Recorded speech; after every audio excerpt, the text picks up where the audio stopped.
Remember, Herb, you were going to make an announcement about public comment? Yep. Although if there's no public, well, I guess I can still make it on YouTube because people could be watching there. And there are people in the waiting room, right, Celeste? Do you think those Yep. people would be? Yes.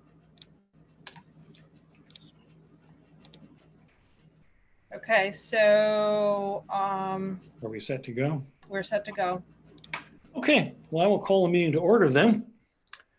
And for the benefit of those who are watching YouTube, the agenda packet that's available on the BRSU website will be used during this meeting. Any members of the public who are in the Zoom waiting room can watch the meeting on YouTube while waiting to be allowed into the meeting for the 10-minute public comment sessions near the beginning and the end of the meeting. The public comment sessions near the beginning and end of the meeting. You can participate if you mailed info@brsu.org by 5:30 p.m. today, asking to participate in a public comment session. If you didn't request this before the meeting, but do want to comment, please use the Zoom chat feature to tell the host you'd like time to make a comment. Then if there is enough time, you may be allowed to comment. Once the first public comment session ends, the public will be put back into the Zoom waiting room. And again, you can watch the meeting live on YouTube. During the monthly update of the superintendent section of the agenda and for 10 minutes after it ends, the public who are in the Zoom waiting room will be brought back into the meeting, and then they can use the chat feature to comment or ask questions. The public can also email info@brsu.org with comments or questions, and they will be shared with me during the meeting. But I don't guarantee that we will respond to comments or questions outside the 2 public comment periods. Herb, you were also going to say something about the stuff later in the agenda and that you were going to potentially open up after the superintendent's report. I'll repeat. During the monthly update of the superintendent section of the agenda, and for 10 minutes after it ends, the public who are in the Zoom waiting room will be brought back into the meeting, and then they can use the chat feature to comment or ask questions. Is that what you meant? No, I was speaking specifically about what an awful lot of us are concerned about, and that has to do with the plans, which are part of this for the upcoming school year. And so therefore, many of the points that people will have questions about will actually be addressed at that particular time. And so therefore, the public might be encouraged to wait until after the superintendent has had a chance and then move forward with questions at that particular point.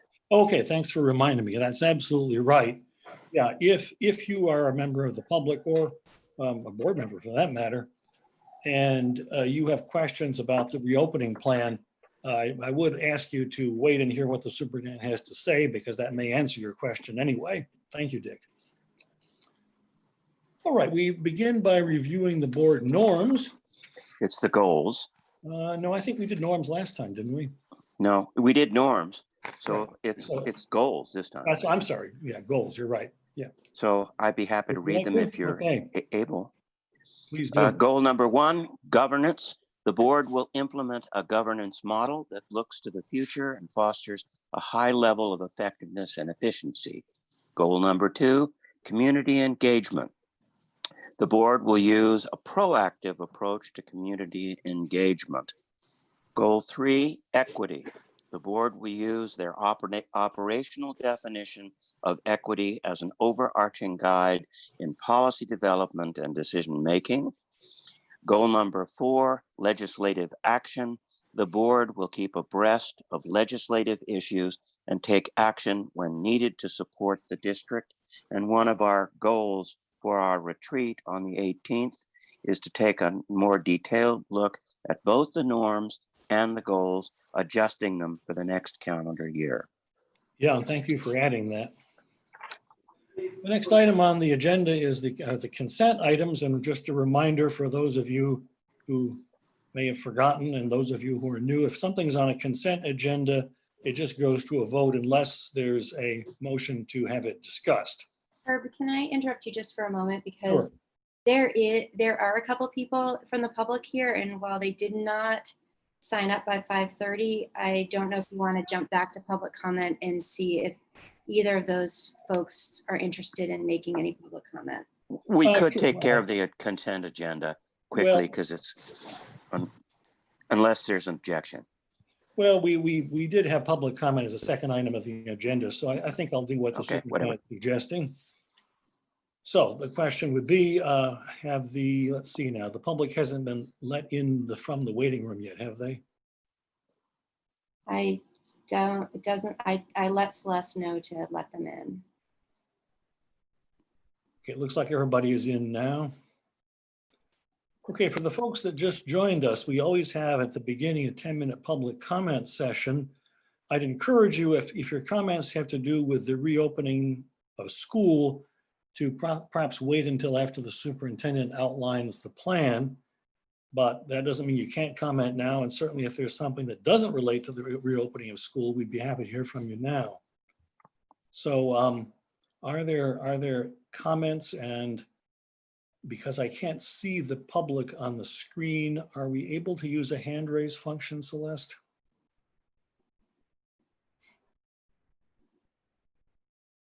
Hi, well, this is Catherine Redline. I'm here. I'm one of the parents, and I just will, I will just, oh, sorry, I'll start my video. Hi, so I will just do what was asked, which is I just really want to listen. So I don't know if I want to make a comment per se until I just kind of hear what everybody has to say. But thanks Thank you. for, And we'll make sure you allowing. can later. Thank you. Good to see everybody. Anybody else want to use? Remember, there will be another one at the end, and there'll be an opportunity after the superintendent gives her report to at least use the chat feature to comment. We have one more person asking to come in from the waiting room. Herb, I just put Catherine back in the waiting room until the Oh, I see. next section. Okay. Any other comments? Okay, Then So- I move the consent agenda. thank you. Is there a second? I'll second it. Moved by Dale, seconded by Deb Linus. All in favor of the consent agenda items, which are both the minutes and the higher recommendation, please say aye. Or Aye. raise your hand. Aye.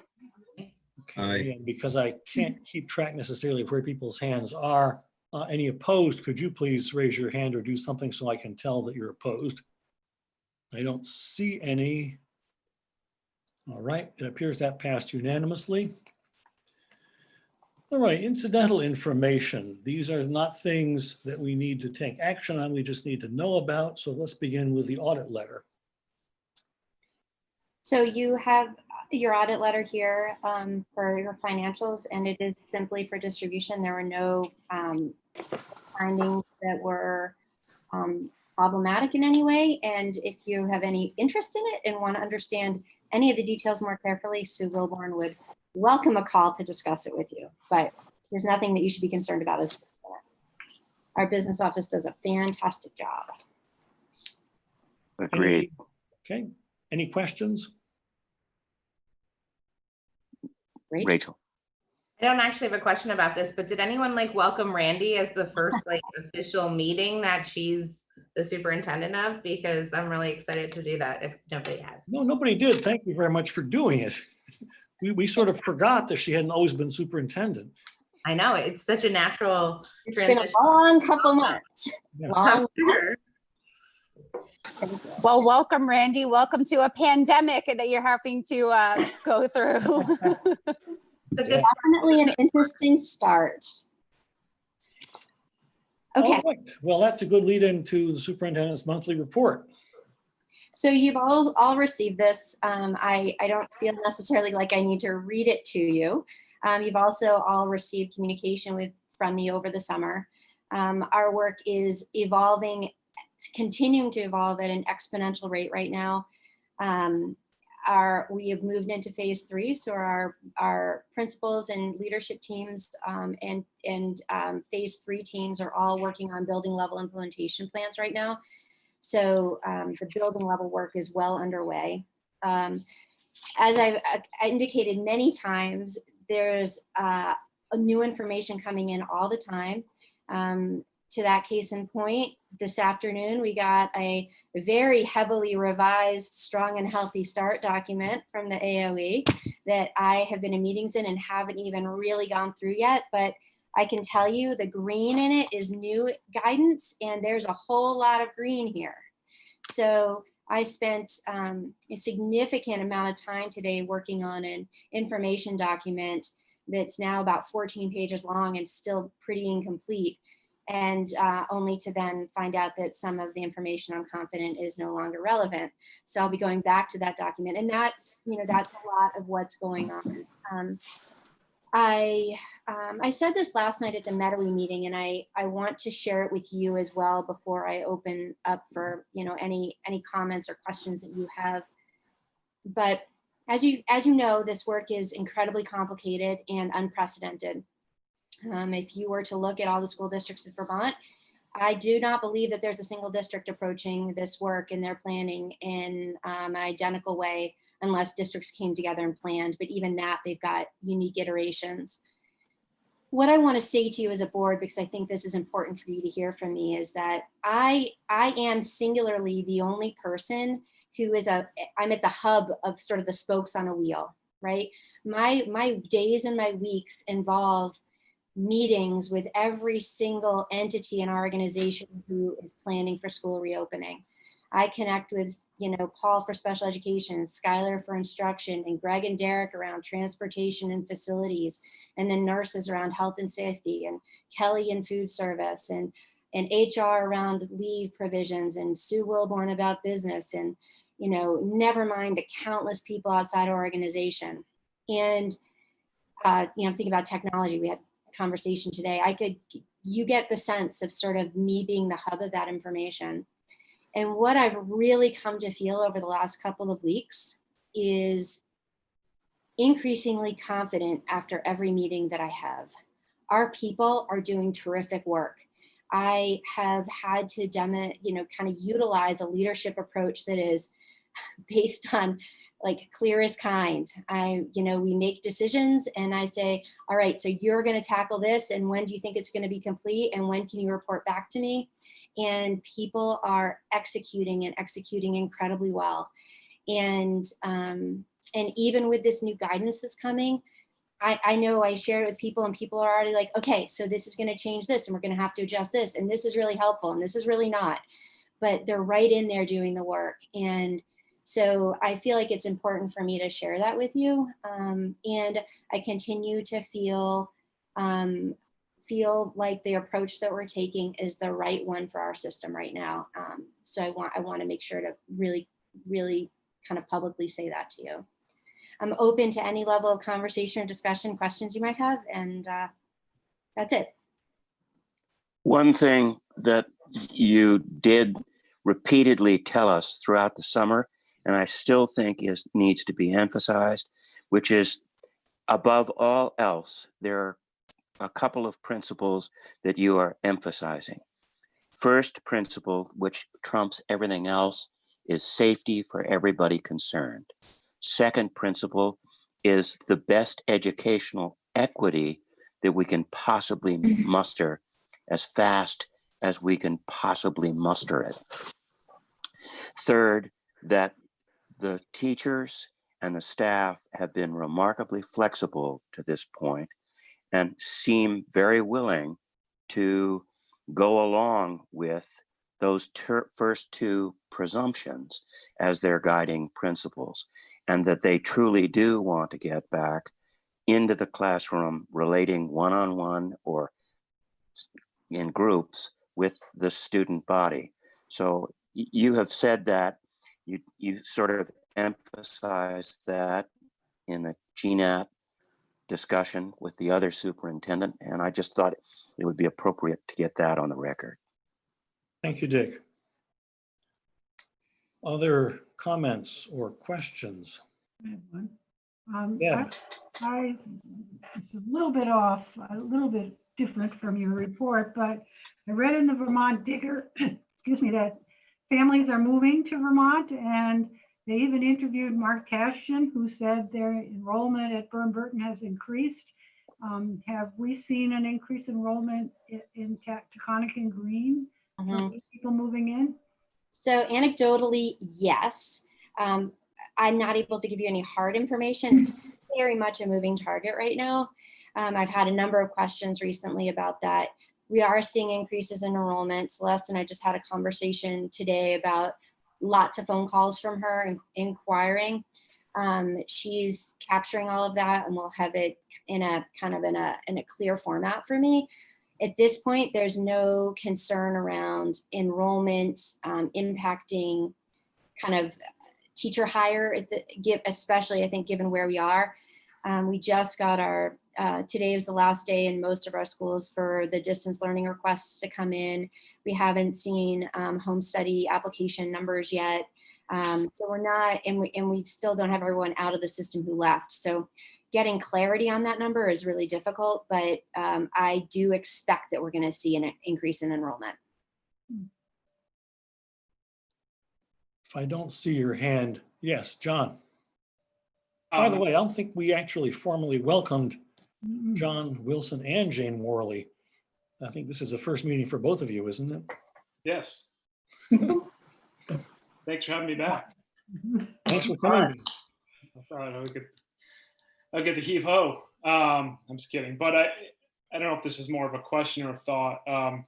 Just thinking about schools reopening. One of the great threats to safety is just with Corona being stigmatized, and how do we, whether it's a board or as schools, do our best to destigmatize Corona, especially if kids or teachers are feeling they're symptomatic and just feel like they might be stigmatized if that happens. So how I don't have answers for this. How to do that. And a related question I have, I guess, for you, Randy, is have you gotten any guidance regarding confidentiality, like medical confidentiality of students and staff? To what how is that handled, right? If and when a teacher gets Corona, are they, what guidance are they given? If they feel compelled to share that, are they going to, how will that be supported? Just any guidance you've had on that, I would love to hear. Sure. Maybe it's in the green that Randy just got, but I'll ask Randy to answer on the basis of what we have so far. Right. So going back to the first part of your comment slash question, John, I intend on sending out a communication to all families shortly before the school year. And included in that communication is going to be exactly the topic that you're talking about, because this is an area around the kind of stigmatization and a panic response that is a community issue. I see it as much greater than our schools, right? Because it extends to our community. And there are a few key points that I'm, been kind of bantering around what I want to include in this letter. But it is going to be kind of like a send-off and about our commitment that needs to be to each other, and doing what we can to really kind of fight against the feelings of fear, blaming, finger pointing, stigmatizing that might come. So that's going to be probably my most global effort to the community. We'll also be addressing that, as you can imagine, with employees during pre-service work. So the second part of your question was around process and protocol around responses. We are being given some clear guidance around communication and response, but there's two ways I'm going to answer this. The first is that we would never identify anybody as breaking somebody's confidentiality about a presumed positive or a positive case. No child or adult will be personally identifiable, right? Well, personally identified in any type of communication. We're anticipating it coming. We've been told it's coming. Some just clear frameworks for how to phrase communication in writing, and we'll have a standardized approach to the system. The reality is our schools are small.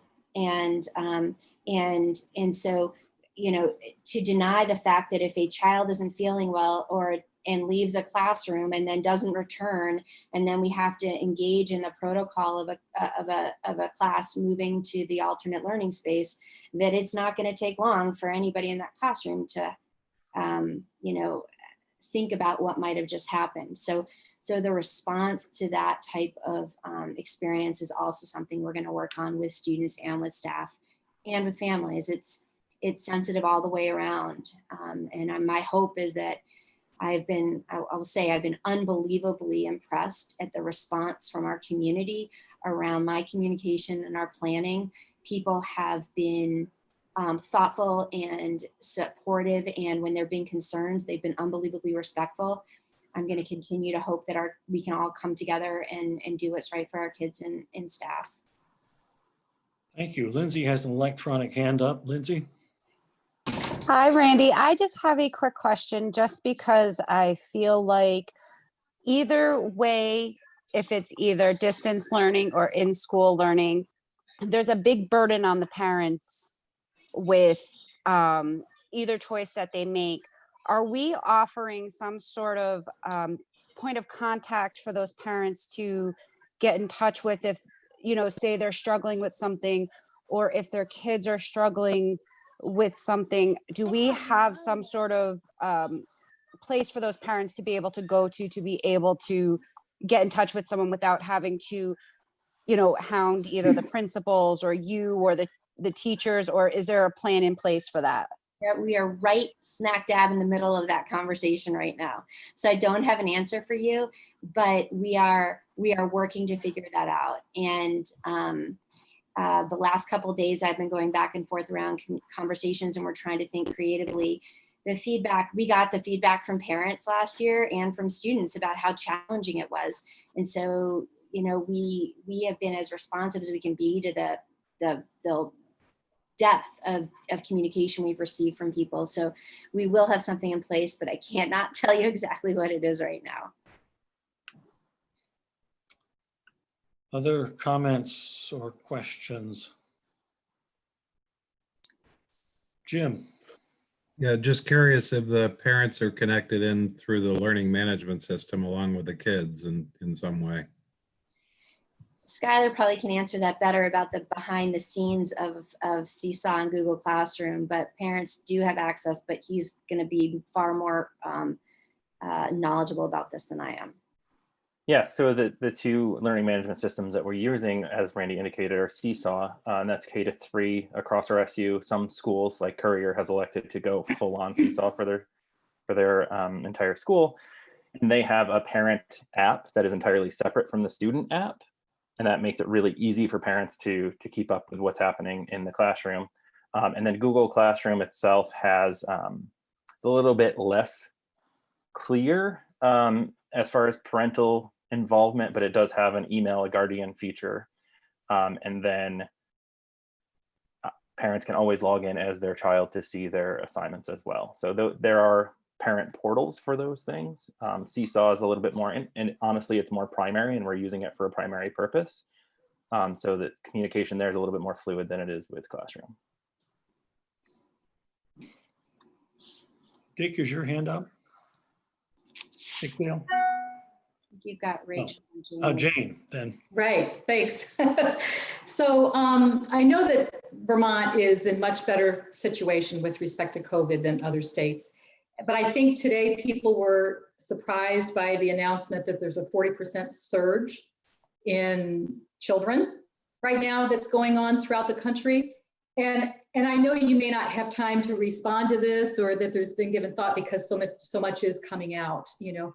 But if you've heard of that, and I'm just kind of wondering if there's been any thoughts yet kicked around about what might be anticipated, if at all, any kind of change in Vermont, knowing about this 40% surge. So I can share with you what I do know. I was on a safety meeting this afternoon with some medical experts. The last couple of days, I've spent some time with lead nurses from the Department of Health, and they've provided us with some really clear information. The media is not necessarily the most friendly source of information right now. And so I've been working hard to stay focused on, I'm kind of like the facts that I'm hearing from the medical community and the Department of Health here. They're maintaining, even this afternoon, that those increases can be traced to not following the 4 main tenets that have been proven repeatedly to mitigate the spread of this virus. Those 4 areas include maintaining social distance, cleaning, wearing a facial covering, and hand washing. And every place that those are being employed as intended, the spread of the virus is not there. It doesn't have an opportunity to spread. So when you look at the schools and the places where the spread is happening, any one or more of those 4 preventative measures are not in place. Our plan is based on ensuring that those 4 areas are the priority of our planning. So when people are saying we want all of our kids in school right now, I say, so do I, but I'm not willing to compromise social distancing in order for that to happen. So we're going to start off in a way that I can ensure that those 4 primary principles and tenets are maintained, and then we'll build from there. I am consistently hearing the same message from the medical professionals. Hospitals are not seeing the spread because they're following those 4 areas. And so that's what we're doing. And we will not be opening schools, as all of us have seen in other places in the country. Our entrances and our hallways and our classrooms are not going to look the way that we've seen in other places. Thank you. I have some questions that Ben has put into the chat, so I'll go through them one by one. First one is, where do we stand with ability to ask for information on exposure outside of school, including travel or family travel to quarantine areas? Sure. So we go through we're going through a health screening process with every single person that enters our building. And that includes a whole bunch of questions that address all of those issues. So I do that right now. Every single day I go to work, I have to take my temperature when I walk into the office, and I have to complete the health screening questionnaire. And at the first point of contact, everybody is required to do that who comes into our building. And we're also not opening our buildings up. I will continue, principals are communicating with families about travel. I will continue to communicate with families about travel. I'm communicating with employees about travel. And I expect folks to be following the quarantine requirements of Vermont, whatever those happen to be on any given week. Thank you. And the second question is, pardon my clock here, has there been any discussion of testing, pool testing, or otherwise? Yeah, right now, no. There's not, we don't have the capacity or the medical personnel for testing. When that's come up, what I've said is that at this point, it's very, very easy to get tested at the Northshire Medical Center. Many appointments available immediately for anybody who needs to be tested. I do know that this is coming up through the superintendent network. There's discussion. So far, the state isn't offering that as a service or that they're able to provide for schools and school districts. Ben's third question is, what's our level of concern about staffing and leave requests? Are teachers being permitted to teach remotely if they have heightened health concerns? Yep. I'll give you a 1 to 10 scale on my level of concern. I would say that on the scope of all of the topics that are on my mind, it's ranking right up there at the top. I have a document with Christopher Lackney, our human resources director, and I look at that document every day. It's open on my computer all the time. We sent out the leave benefit options. I'm sorry about the sun, to employees last week. And I am concerned. I made the note of that in my report that I'm concerned. My hope is that we are able to staff as we need to, staff our schools as we need to. And my hope is that I'm not coming back to you to schedule a special meeting to talk about the fact that I don't believe we have enough people to operate our schools. I don't think that that's in anybody's best interest. And I hope that I'm not in that position to have to schedule that meeting. We right now don't have a remote teaching option for teachers. I'm meeting with Teachers Association tomorrow, and this is one of the topics for me to talk about with them. We don't have a remote teaching position right available to people. And if a teacher teaches remotely, then I'm not sure how they perform their essential duties of managing their class. And I don't know how I would make the decision in an equitable and fair way as it relates to labor laws to decide who would be able to do that. So there's a lot on my mind about that. I'm concerned about our staff. I know many of them have childcare concerns, which I'm hoping that we're going to be able to address, health concerns for them personally or with somebody that they live with. And all of that weighs very, very heavily on me. I do not want to lose employees. I want to meet their needs, and I need to try to figure out how to educate all of our children. So it is a concern. Ben, did that answer your questions? If not, go ahead and unmute yourself and follow up. Yeah, just very quick follow-up, because I know there's a lot of other folks and other questions, and Rachel had her hand up and then now got hers on. But quickly, the question around, or the comments around asking about travel and quarantine. I know there are restrictions on what we can ask, but I know that there are independent schools that are doing that and asking parents and families to sign contracts around following Vermont guidelines. And so I just that and also are doing regular testing of all students and staff as part of their regular protocol. And so that's happening right in our community. So I don't know if that's going to come up as an issue for anybody or as a public concern issue, but they are figuring out ways to do that. And I don't know what the total cost is for that, but they're having existing staff do the testing. So it's something that's feasible at our level. Cost, I can't speak to. And then the question about teachers being permitted to teach remotely, just thinking through, if we have a sizable portion of our students' body that is electing to go full online remote learning through the year, if we could dedicate teachers who are also in a similar position to teach those students rather than trying to merge the two worlds. Maybe I think there are other schools, other districts that are doing that. So you probably are aware of all these things, Randy, but I just sort of putting that out there. Thank you. And I'm going to jump from this to Rachel's third question, because I think it relates to one of Ben's.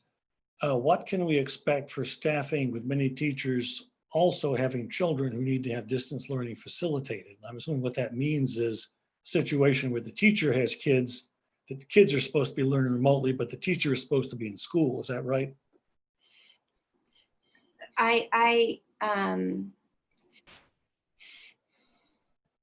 hold on. I think, which question number is that? It's number 3.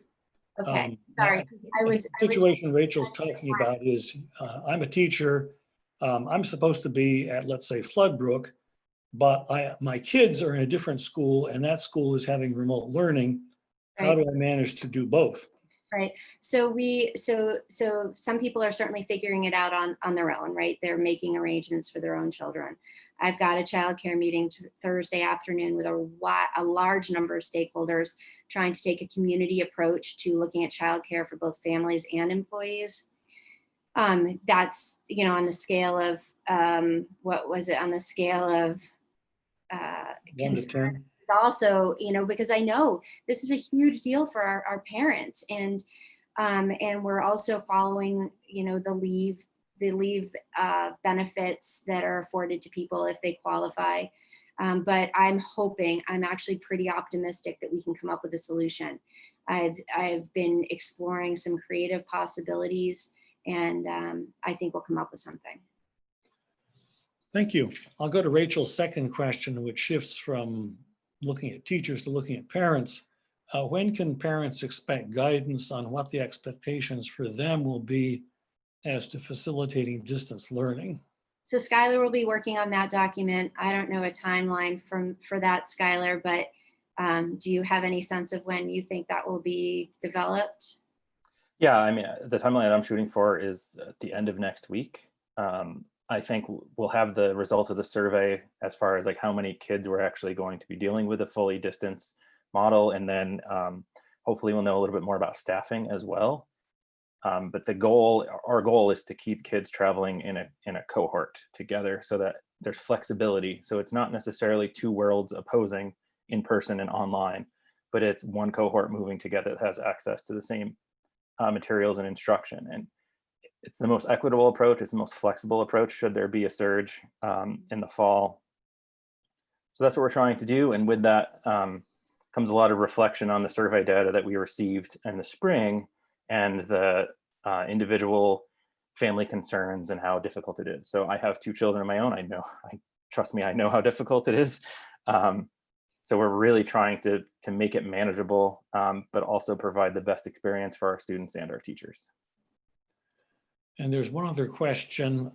If and when we reach phase 2, will there be a way for families to state a preference for Monday and Tuesdays or Thursdays and Fridays? So I would suggest to anybody that's listening to this, if you have a real preference, contact your schools. They are making those decisions right now. I'm fully planning on getting to phase 2 within, I'm hoping my goal right now is about 2 weeks in that we're starting phase 2. I really want to get us in as quickly as possible. And I believe that, with 2 weeks of time in phase 1 that we can move on. So if people do have preferences, I know that building teams are starting to work on that now. Thank you, Rachel. Does that answer your questions? It does. I kind of want to follow up with Skylar a little bit on a kind of a focused guide for parents as to how to facilitate distance learning and what the expectations are so that families can plan, realistically, we all have at least 2 weeks of full distance learning and then half a week of distance learning going forward. So, what your expectations will be. And I get that those will change based on grade level and teacher and things like that. So also, I guess the teacher plans won't happen until, very close to the school year, but communicating with parents as much as possible about what the expectations on them are going to be as far as facilitating, I think is really important because parents are very, unsure about how to do that and what they're going to need to do and what their expectations are going to look like. And how to manage that and their full-time jobs, which most of our families have. So, yeah, all of the feedback we received from the spring, we really were thoughtful around, like in the spring, it was kind of the Wild West, right? This hit us like a wall and people continued to do what they had in place already. From the feedback we received in the spring, we've developed a more consistent approach that has clear expectations and accountability as well, because I know that was something that some families had difficulty with. They felt like their kid didn't feel invested in their education because it just kind of changed all of a sudden. So we're working on developing clear consistency for folks, but as you said, there will be some variability just depending on grade level. And it will essentially come out as a parent guide that will also be an overview of all the screening processes. So it'll come as part of or a section of a parent guide. That's what we're anticipating. Does anyone want to follow up on that? Okay, are there other comments or questions? Melanie. Melanie, go ahead, unmute yourself. So has there been any discussion or is there any opportunity for flexibility in the enrollment of students from town to town? Specifically, maybe to help with any teachers that might work at Floodbrook but live in Sunderland, so their kids are at Sunderland instead of at Floodbrook with them. Has that been discussed or anybody asked about trying to do so? So that maybe there's, similar schedules, but also just enforcing the idea of having smaller pods anyway, so that we don't have kids and parents in across multiple schools, with more risk and I haven't received a being single, sick and spreading illness. I haven't received a request for that. I am meeting, as I said, with the Teachers Association tomorrow. So I don't know if that will be on the agenda for them to bring up to me. But it hasn't risen for discussion yet. So I haven't invested really any time in it. Other folks have any comments or Do we questions? have that John, is flexibility that a- as a school system? We may soon. I'll just leave it at that for the moment. John Wilson, your screen appears to be frozen. Are you trying to raise a hand there? If you are, just unmute yourself. There you go. Yeah, I think I was staying really still. I have a question later, but I'll wait. Okay, but you don't have to wait. Okay, well, I have the floor. Sorry, a kid's yelling in the background. Yeah, it seems like as a teacher myself, high school teacher, I know that, I'm already thinking about how am I going to keep that stress level low to protect my immune system. Just thinking about how do we do that across the system? Are there flu? So my nephew's yelling, and my brother. So how do we keep that teachers who are on the front line? How do we keep their stress levels low as possible, the immune system strong? Can we get early access to flu vaccines, and mental health opportunities? I don't know. How do we help their physical health, just the general well-being? How do we protect, take proactive approaches to doing that? And I don't have any answers right now. I've just been thinking about some creative approaches to doing that. I know even in a good year, when it comes November as a teacher, I can be pretty worn out, and then I start to get sick. So, how do we do that across the system, I guess? So I can tell you that in the phase 2 work, our social emotional team came up with a tremendously rich document for our phase 3 teams at our schools to use that address pretty exclusively exactly what you're talking about. Our plan is built on understanding that if our adults are healthy and have a lower level of stress, then they will be healthier and they will be better teachers, and our students will be in a better spot to be able to learn. So we know that the best way to meet the social emotional needs of our students is to meet the social emotional, mental health, physical health needs of our teachers. So that document, every single building team is looking at right now and determining which components they're going to prioritize and start with. And our hope is that effort yields the results that we expect it to. Thank you. And I think there would be a lot of people in the community, businesses, wherever it may be willing to, do their part to support teachers in those ways to, limit their stress. Thanks. And I'm sorry if you've said this in earlier meetings and I haven't heard it, but thank you. Sure. Dave Chandler. Yes, thank you very much. My question, I think, is apropos to these questions, and that is, we're not sure of the future, and I do believe that these plans are going to work out. But I know there's a lot of stress and concern because if the worst case happens, then it could be, that's where people start to panic. What happens if if teachers have to use up all the sick bank, and then we don't have anything set aside so that teachers who really need sick bank can still have access and still stay healthy and get paid and all, not stay healthy, but recover and get paid? Or what happens if someone needs to take a leave of absence and then they go through that period and there's no support? So there are some worst case scenarios, which I was wondering, would it help you, Randy, if there was a verbal commitment of some sort from the board to support you with out of the box or non-traditional solutions? Would it help you if we gave some kind of an acknowledgement that we do not know what the future is, but we would be willing to support things so that if the worst thing happens, you can tell teachers that we are prepared to do the needful do whatever is required. So I thought I'd throw that out there. I don't know how the rest of the board feels, whether they agree with me on that, but it seems to me that might be one way to lower the stress that teachers are feeling right now. Well, that actually relates somewhat to the next item on the agenda. So it's interesting you said that, Herb. That was one of the exact same thoughts that I had. However, I think that David is, I think that what David is talking about probably extends beyond what the intent of that of the other agenda item was.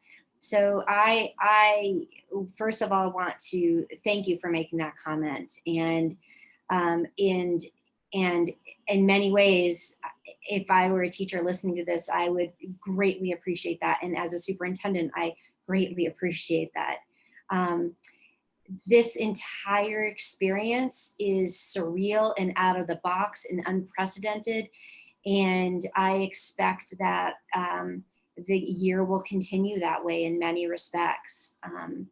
And any level of reassurance and stability or grounding that I can offer or that you can offer as a board, I am confident would be greatly appreciated. So I'm not entirely sure how to capture that or whether it makes sense for us to include a discussion about that at the board retreat next week. But I am deeply appreciative, and I would welcome a conversation about it. Dick. I would agree with you that this is an appropriate item. Our retreat is going to be a little strange. It wasn't going to be 6 hours, as we already know, thank God. 6 hours of Zoom would probably kill all of us, and they'd have to find replacements for all of us. But we do need to have several business items in the retreat, the first of which is dealing with the adoption, because we couldn't get it into this meeting, of the ends policy that we preliminarily voted for. The second of which is to take care of any last second issues, one of which may well be the approval of the teacher's contract. They're proceeding along trying to get that ratified. The third of which could easily be an adjustment of goals. The fourth of which could, I think, be appropriately discussed as an additional goal of statement of support for teachers, staff, and the superintendent in combating the uncertainties. So I think that that would be a very good set of issues for us to grapple with on the 18th. Other folks want to comment or question? I don't see any hands. Yes, Jane. You'll need to unmute. There we go. Thanks. So just as a point of information, to clarify the question that I posed earlier to Randy about the surge, just so that people know, the information about the surge came out from the American Academy of Pediatrics and the Association of Children's Hospital. So I just wanted to add that, you know, I do think that Vermont and the Northeast is in much better conditions because of what you mentioned with, you know, following the protocols. But I think it's important for us to know that the surge is happening, and it's happening primarily right now in the Midwest and in the West with respect to the increased number of cases of children testing positive below the age of 19. Thanks. Thank you. Other comments or questions about the superintendent's report and the reopening of school? Rachel. I just want to make sure you open it up for public questions, because I'm sure there are, and they're not in the room right now. Well, actually, I don't see anybody in the chat, which is surprising. So there are two people in the waiting room. And Celeste, if people have questions, you could maybe let them in now if we're ready for that. Unless somebody else on the board has a comment or a question, this would be the right time for that. Why don't we go ahead and do that?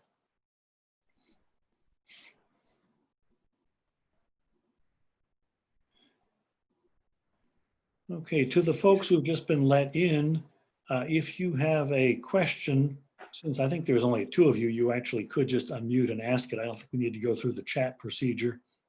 Hi, sorry, I have to like pause the YouTube to get back onto here because it turns the screen off. So I hope you guys can hear me and see me. We can.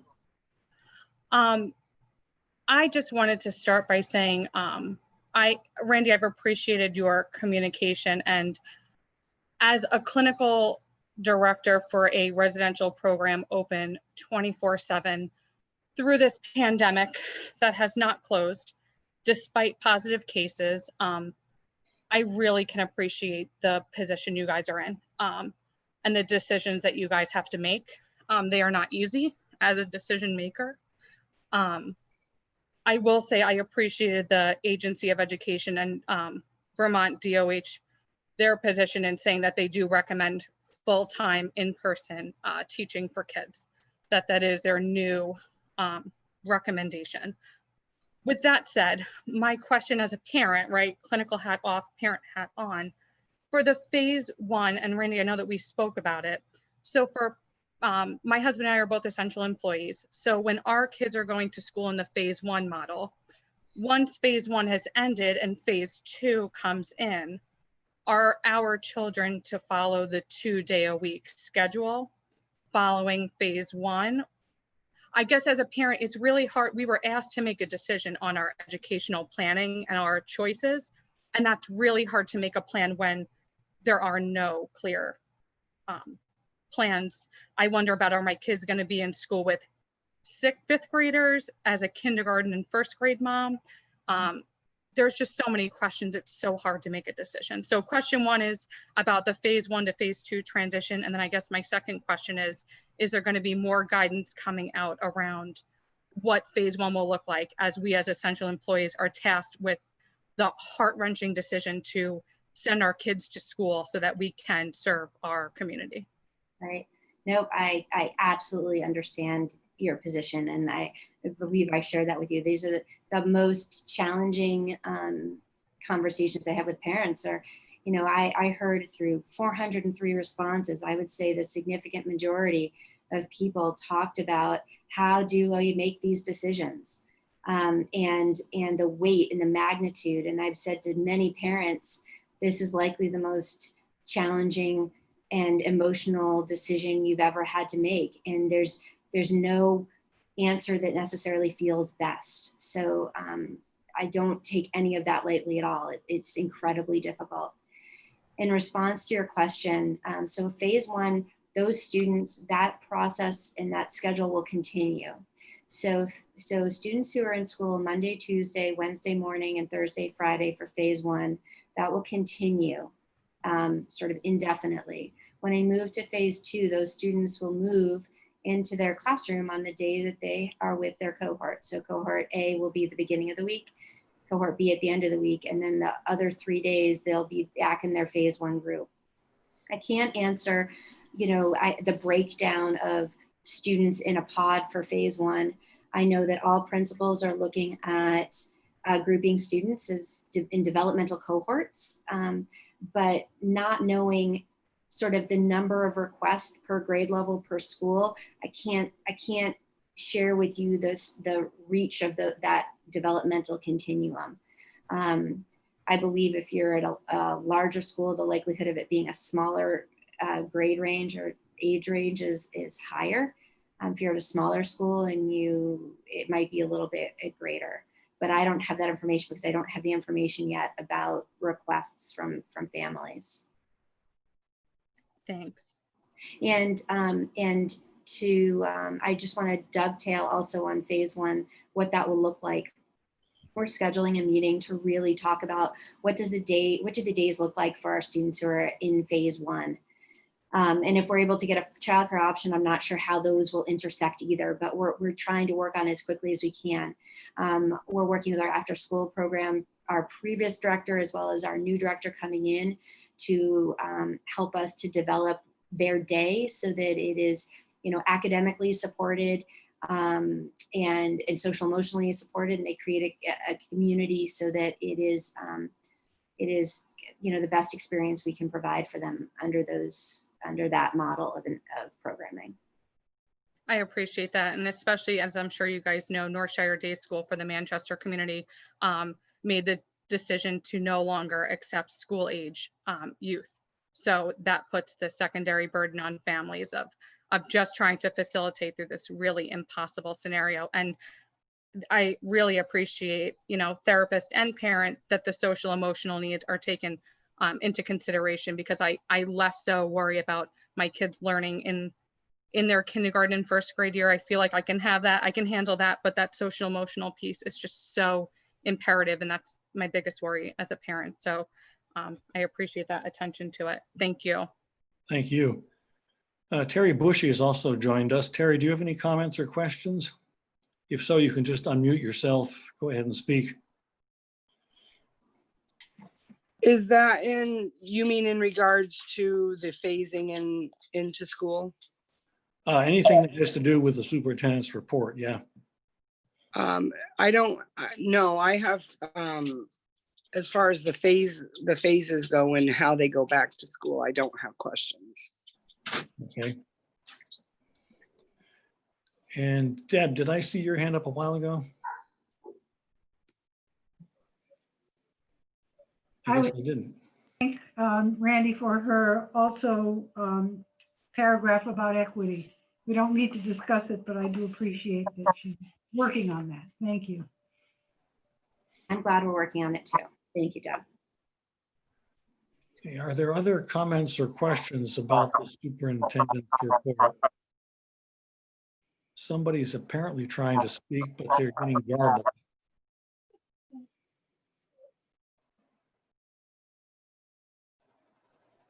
That's a quick question, and I might have missed it. Nurses, do we have more nurses in the buildings?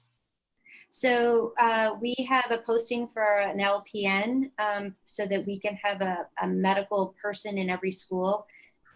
We are also getting, we're also, our screening process is to ensure that we've got help with all the medical screenings. And our nurses I'm working very closely with our nurses this summer.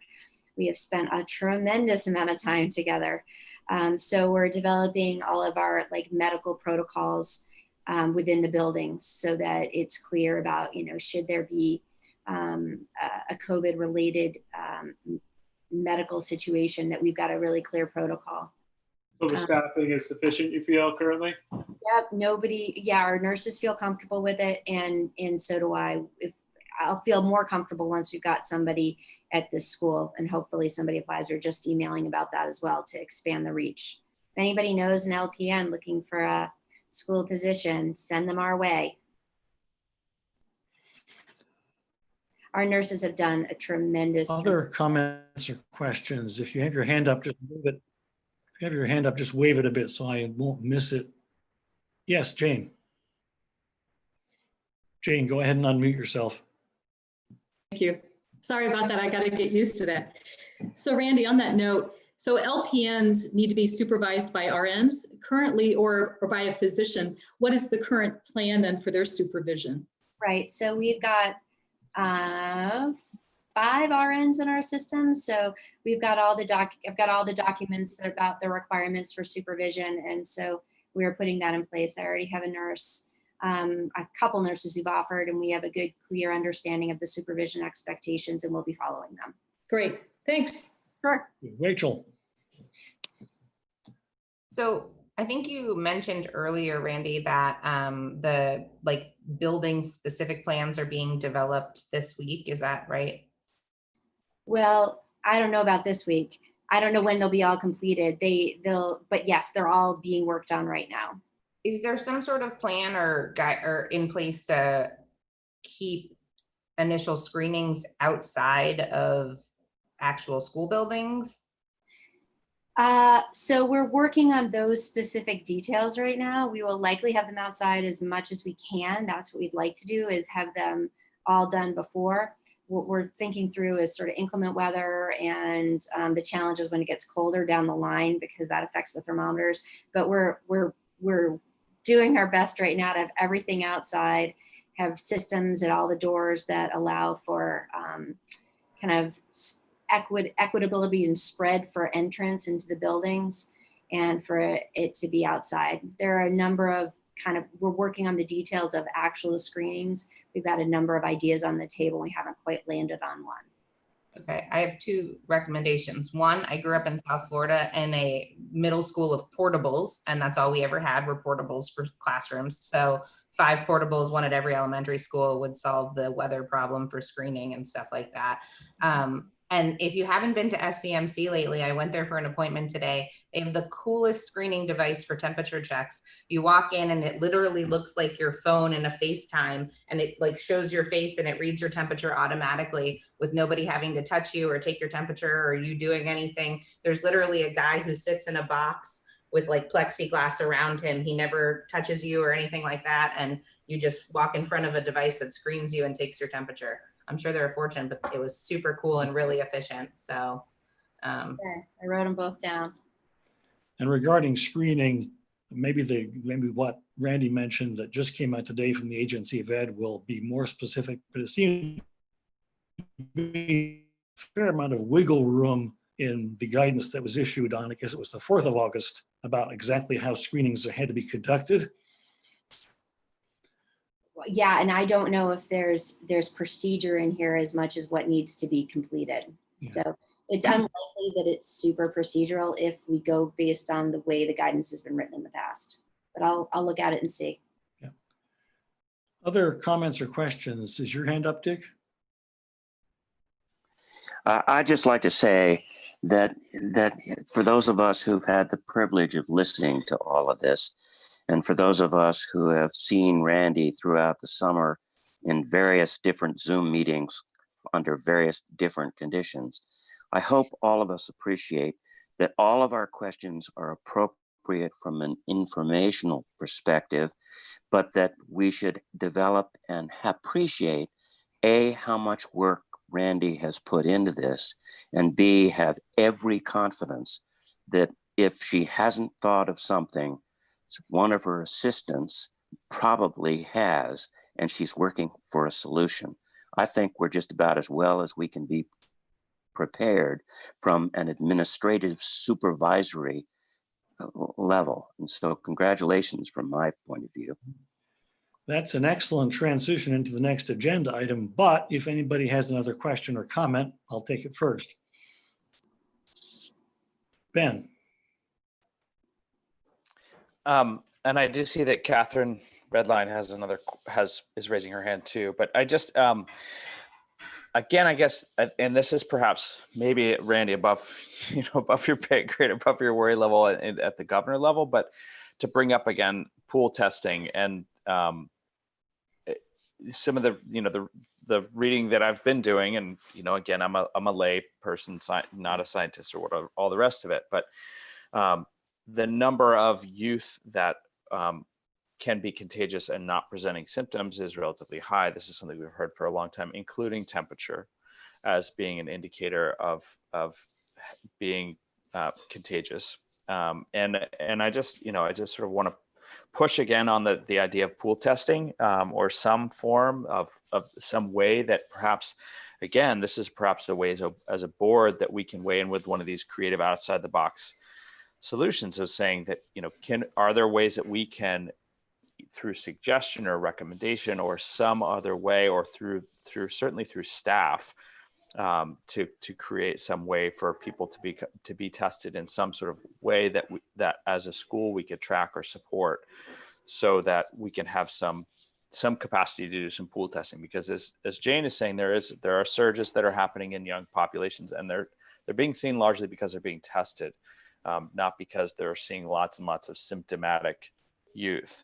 And so my concern is, and I'm hearing this from other people as well, is that we could have asymptomatic students coming into school with no temperature, with nothing that our screening will detect, and spreading this to a much larger extent before somebody shows up symptomatic. And then we've created a community spread issue.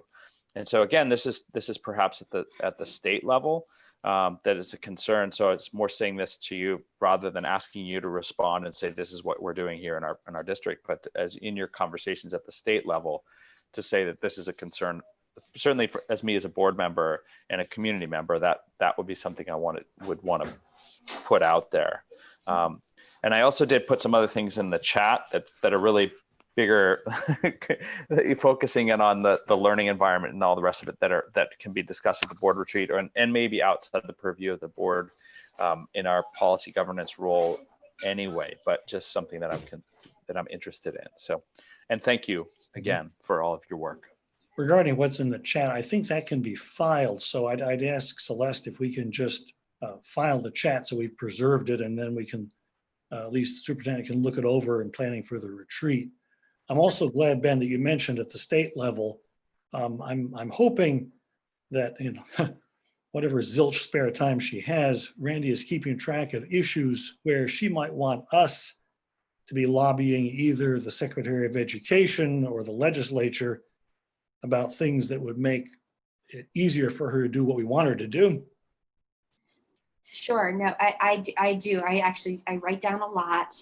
And Ben, I appreciate the follow up on that. And I do have a meeting, all superintendents do with Secretary French on Thursdays, and I will be sure to address this directly with him as well as the other superintendents in the state, and make it clear that this is something that our community is interested in and concerned about and advocating for.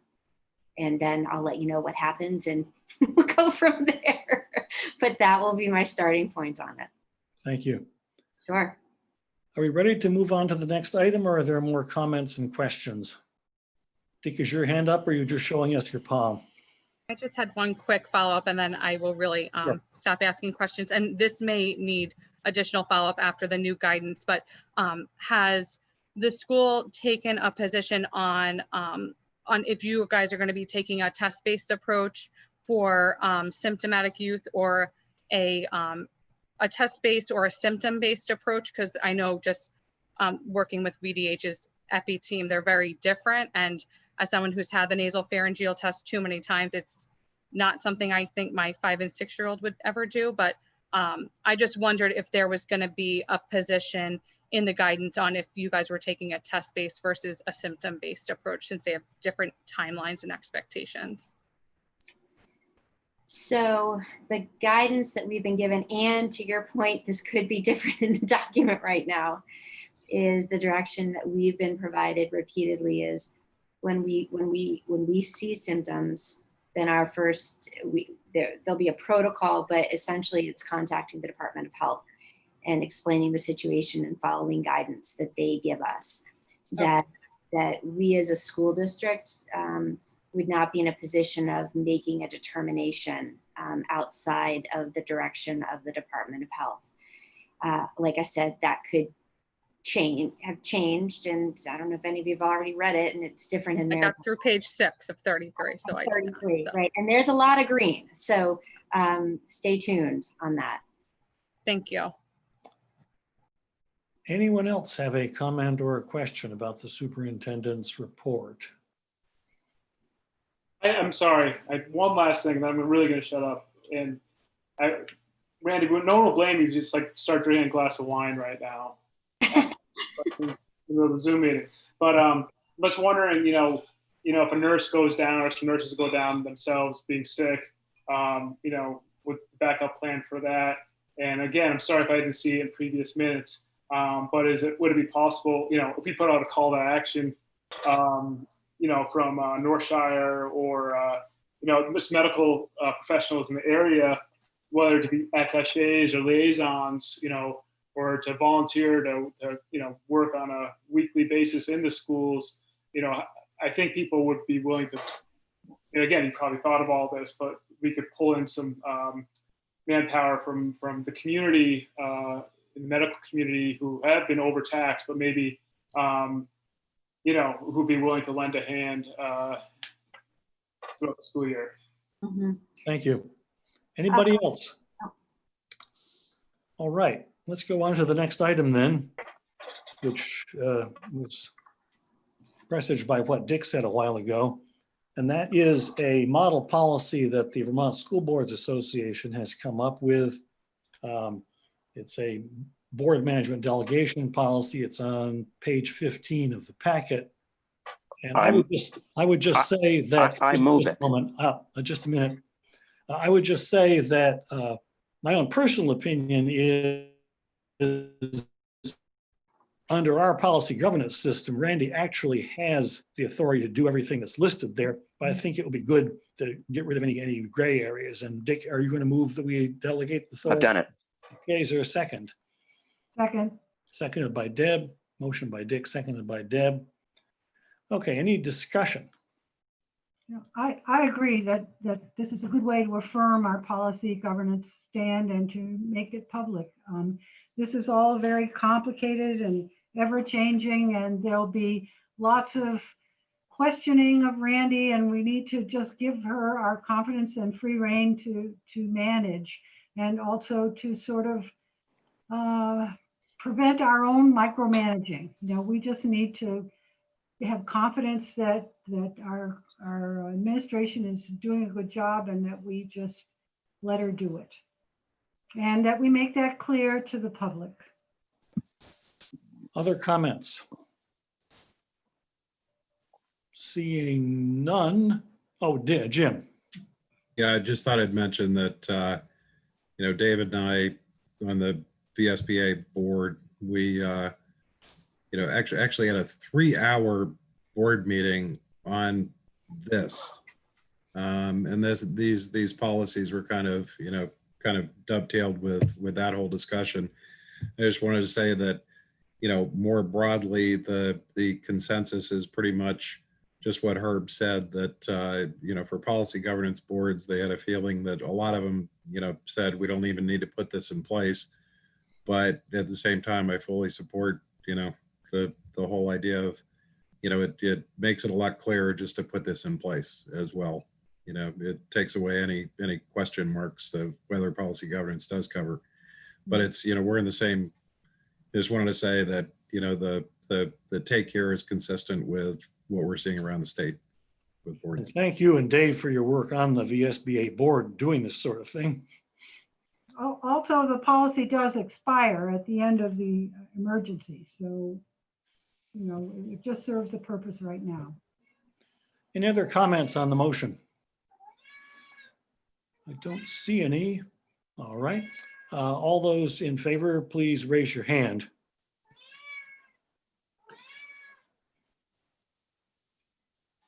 Mark, are you voting? Yes, okay. Looks like it's unanimous. Anybody opposed, raise your hand.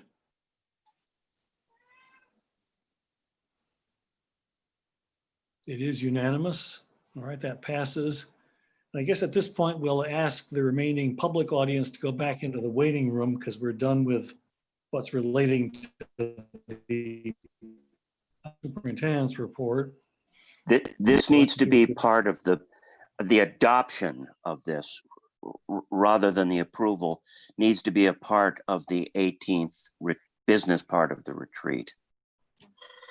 I'm not sure whether we can get the public notice out in time so that would be the time when we could actually adopt it, could we?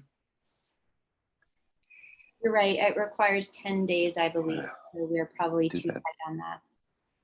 I believe that as long as you've discussed it and approved it, we're good to go until our next meeting, I think. Yeah. Okay. And I'm not really sure this even counts as a policy, but I think it would probably be a good idea to warn it as if it were. It is a policy. All right, so I think we're up to. Just one quick question. Did MetaWe do the first step on this policy last night? They did, yes. Okay, so we're consistent. And they approved it as well. Good. Anything else on that item?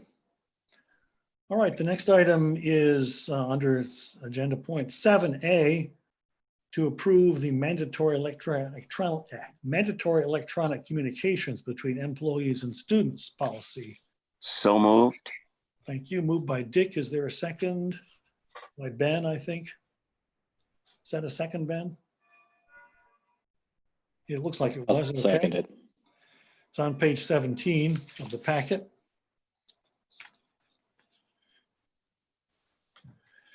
Randy, any background you want us to particularly consider about that?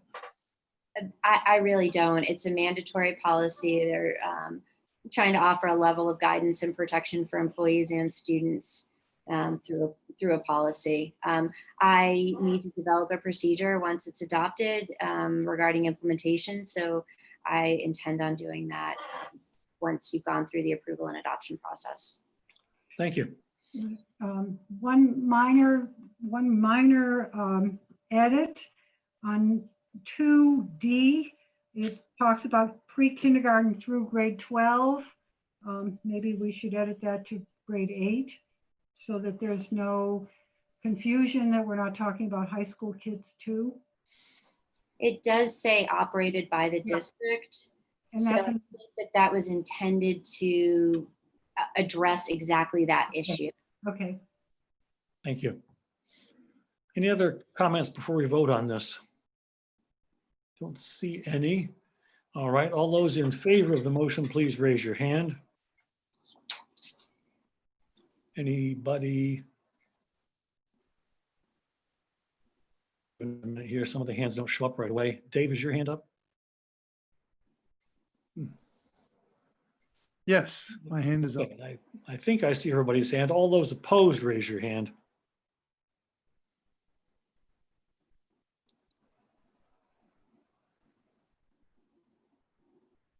Now I don't see any hands. All right, that passed unanimously. Next item would be to appoint a representative to the BRSU board because one of our representatives resigned.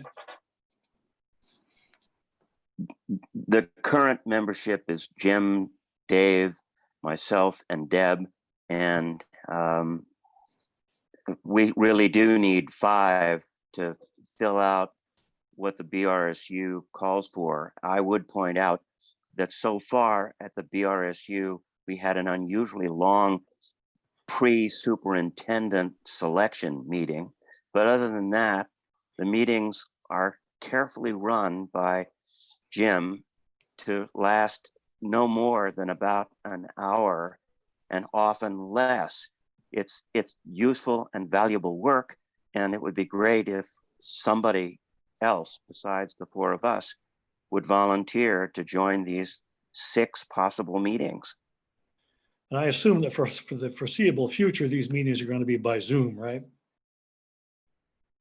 They'll continue to be by Zoom, and the rest of the total board is 9, 5 from Taconic and Green, 3 from Medowee, and 1 from Winhall. Is anyone you can self-nominate? Is anyone interested in being the remaining representative that we're entitled to?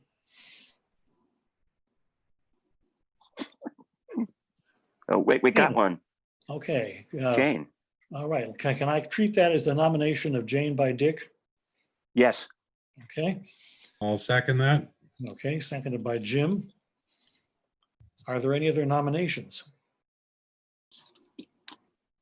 Seeing none, all those in favor of appointing Jane Worley to be our representative, one of our representatives on the BRSU board, please raise your hand.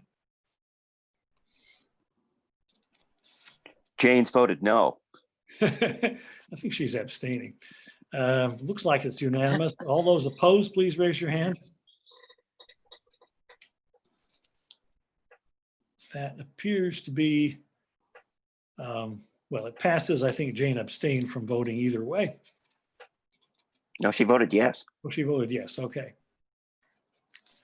All right, that passed unanimously then. Thank you very much, Jane. And for tuition to be paid to other school districts, and this will be an executive session item. The request So is still I active. move. Do you want, before we go into executive session, to deal with other agenda items and then go into executive session so that Celeste can basically, we have to come out, adjourn the meeting. I don't know what your pleasure is. I would prefer that because the audience otherwise will have to stick around until the end of the executive session. So would anyone object to handling all the other business items before we get to the executive session item? If you would object, just raise your hand and wave at me or something. I don't see anybody objecting. So let's jump over that one. And we have an item on board updates, except I don't think that we actually have any didn't. other than, I think details of the retreat may still need to be worked out, right, Randy? Right, we're still talking about it. Dick did a very good job of outlining what we had talked about for the retreat.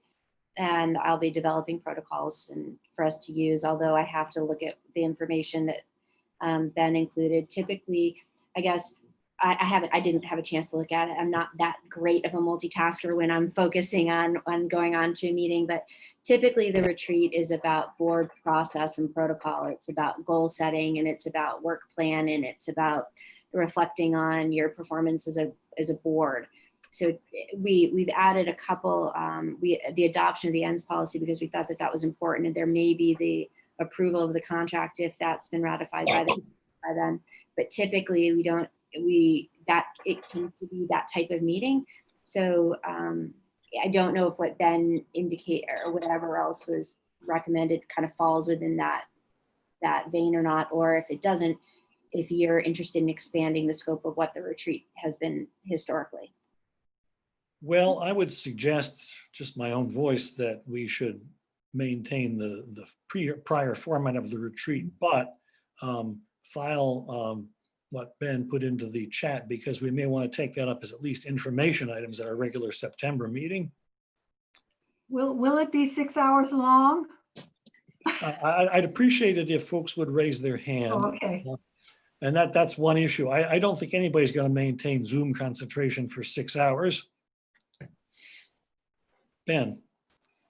So the things that I put in the chat are not related to our board review. It's really wanting to have some conversation around what the environment in the schools will be like, so that I can feel better as a board member about my ability to communicate some of these things and be engaged as a board member. So for instance, I wrote about wanting to talk a little bit more about how the learning environment is being optimized for relationships and socio-emotional learning, given the COVID restrictions. And there's been a lot of visuals out there of desks in a row and spread out to all four corners of the room, and nothing in the room and except desks and dividers, and not from BRSU or Taconic and Green, but from elsewhere in the country. And so I just wanted to have some conversation around that, and perhaps if that's more informed of an update from the superintendent, from Randy, on how that's being crafted. There's been conversation around and points made about outdoor learning, and as someone who is an outdoor educator for several decades, I know it's not as simple as just putting up a tent and moving outside and teaching in the same way that you used to. And so just thinking about support for educators and the opportunity that presents, and whether there's what's happening in that regard. So perhaps personal interest, and these are, and lastly, really interested in how this extreme challenge right now presents as an opportunity for our schools to recenter as a hub for community revitalization, learning and health, and multi-generational partnerships and the like. There are a lot of community-centered learning work that's been happening in other places in the state that was ongoing before COVID, and is actually ramping up because of the crisis. And so I just feel like there's room for opportunity for us as a board around that, and perhaps there's time to talk about it in our retreat, and perhaps not. But some of that seems relevant before the school year starts. So that was my list. To me, all of those things relate very directly to the development of board goals, because the environment is so changed. I think that every one of the topics that you've mentioned need to be kind of fleshed out, discussed a little bit. And I think it is part of what we need to do in trying to vision how we're going to accomplish and assist the superintendent in accomplishing the best educational system. And so I think each of those issues should be a part of the discussion. Anybody else about the content of the retreat? Well, before we discuss content any farther, let's see if we can get a consensus about how many hours of Zoom we can stand before we all turn into zombies.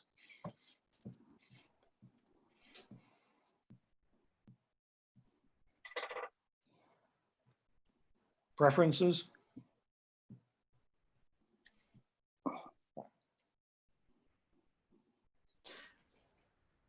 Dan? It tends to be I've been in a lot of Zoom, like an hour and a half we're hitting right now, and people are hitting that point. And that's between an hour and a half and 2 hours is about the max you can do. And then you need to take a break and either come back after some time or come back a different day. So my preference would be no longer than 2 hours without some kind of a break. Should we consider taking a lunch break of an hour? Yeah, I think 10 to 12 and a lunch break from 12 to 1 and 1 to 3 if we need to come back, and that kind of. 10 to 12, lunch break to 1, 1 to 3 if we need it. How does that sound to folks? You see Dick's got his thumb up. Deb, thumb up. John, what do you think? Thumbs up. Ben, yes. Dave, what do you think? I was hoping for a maximum of 3 hours rather than 4, but I'll support it. Well, it might only be 3. Rachel said until 3 if we needed it. Mark's got his thumb up. Jim, what do you think?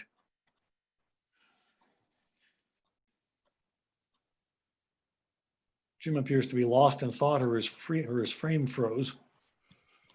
Melanie, what do you think? I think you've got consensus, Herb. Yeah. So unless I've grossly misunderstood it, what we're going to do is on the 18th, start by Zoom at 10, go to noon, break for an hour, then go as late as 3 if necessary, correct? Dick. Herb, we also said that if Randy could send us the board evaluation vehicle, and we understand that no vehicle really effectively does what we really want it to do, but if we could fill that stuff out and get it back and compiled before the retreat, it might move the meeting a little faster. Good point. Any other thoughts about the, oh, sorry, go ahead. Secondly, I think the more we've thought about the goals for this upcoming year and can again get the list, because remember last year what we did was spend about 45 minutes writing our individual goals and then posting them around the room and then going through this complicated process. So I think that if, as a board, if we could look at the goals and the norms, both of which are subject to revision, and get our thoughts to Randy, and they can at least be compiled, and then as we warn the particular retreat, it could be included in a packet so that at least we've got some data and information and are responding in a very thoughtful manner, which used to take a long time in order to make sure that we related well to each other. Thank you. Any other suggestions about the way we conduct the retreat or what is conducted at the retreat? And I don't see any. There's, okay. John. If I can just, and maybe I missed it, but any communication about the retreat and the process, and maybe I missed it, but as far as what it will look like, and I don't know if I received it as far as the process, and or is that to come? That is to come. I don't think that anybody who wasn't a member this time last year has received anything about the retreat yet. Is that right, Randy? No. Other than the date. Other than the date, yeah. Okay, what's the date again? I'm sorry. Is it, oh, right here, August 18th. Got it. Yeah, yeah, okay. Okay, under future agenda items, I think some of you already know that Jessica Watson is resigning her position because of her changing in work hours, which is a result of the COVID pandemic. And she's very graciously agreed to postpone her resignation at least until the 1st of September, so we don't get caught in the statutory requirement of filling the position within 30 days. I would suggest that we add that as a business item at the retreat if we have a candidate by then. But otherwise, I think this would be something for the September agenda. What do you think, Randy?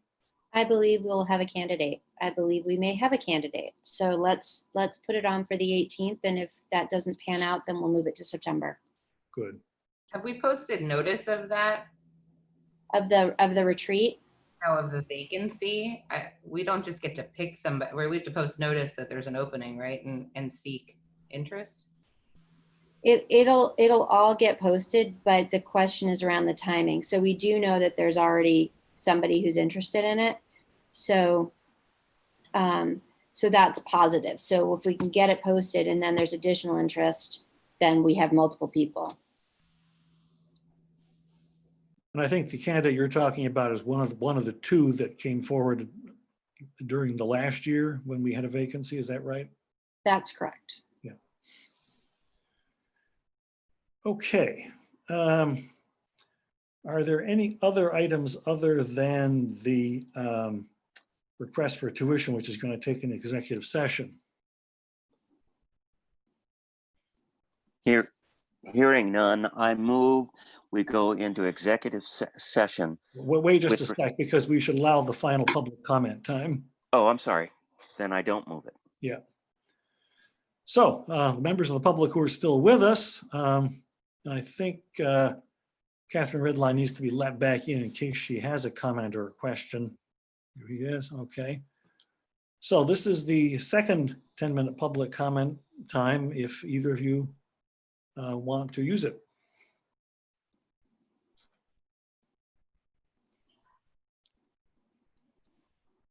And I guess there are no comments. Okay, Dick, go ahead with your motion. I move we go into executive session for the purposes of discussing a tuition request to another school district and to protect the sensitive nature of some of the discussion from becoming a part of the public discourse. Because partly that would involve the circumstances of the student involved, correct? That is correct. Yeah. Okay. All right, moved by Dick. Is there a second?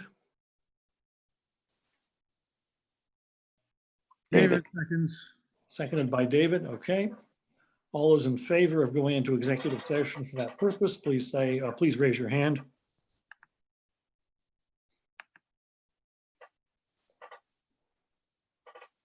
Still waiting for some hands to move. I think it's just the time lag here. John Wilson, are you voting? Yeah. My hands up, yeah. Okay. I think you got everybody, Herb. Yep. Okay. Passes unanimously. Okay, we're in executive session. We'll ask the. No, don't we go to a separate room? We are. Celeste is gonna put us into I guess we do, although since it's the last item, it'd be simpler if we did a breakout room. You're right. Celeste, you're moving us all Yeah, now? I am. Give me a second. Yep, thank you.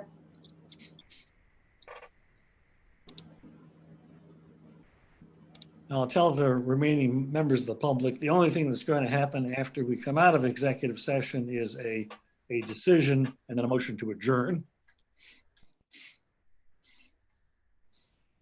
Okay, so just click join the breakout room and we'll all head over there. Okay, see you guys later. And Randy, can you close the meeting when you're done?